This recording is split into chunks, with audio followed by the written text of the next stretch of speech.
Welcome back everyone to this section on Python object and data structure basics. So in this section of the course, we're going to start off by discussing basic data types. And these are your basic building blocks of code when constructing larger pieces of code. And we're going to quickly discuss all the possible data types that we're going to talk about in this section, and then we'll have lectures that go into a lot more detail about each one. So don't worry about memorizing all the information shown here. This is more just a quick overview, and there's going to be a lecture on each of these data types as we go on throughout this section. So the data types that we're going to be discussing are the following in this table. Here we have the name of the data type on that left-hand column, and then there's the type. So what that means is just Python has an internal keyword for this name, and you're not going to get the whole word integer, the whole word floating point. Instead, Python has kind of a shortened keyword. So that's the second column, such as int for integer, str for strings, etc. Then we have the description column, and that's just going to be what the actual description of the data type is. So let's quickly go through these. We start off with integers, and those are just basic whole numbers, such as 3, 300, 200.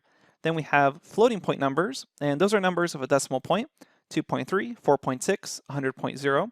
And notice here that even if you have 100.0, that still counts as a floating point number. That's no longer an integer because it has a decimal point.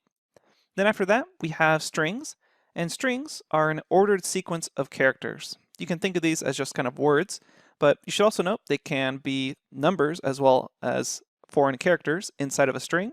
The main thing that denotes a string is that it either has double quotes or single quotes. Here we can see we have hello in double quotes, Sammy in single quotes. We have the digits of 2000 inside double quotes. That makes it a string. It's no longer just an integer because it has double quotes around it. And then you can also see we have some Japanese characters inside double quotes. Then we come to data structures, and data structures are a little more specialized than basic data types and data objects because they can actually hold data objects in some sort of sequence or in some sort of mapping. So here we have lists, and these are an ordered sequence of objects. Here we can see that we've been able to use square brackets and commas to have a sequence of other objects, such as the number 10, the string hello, and then the number 200.3.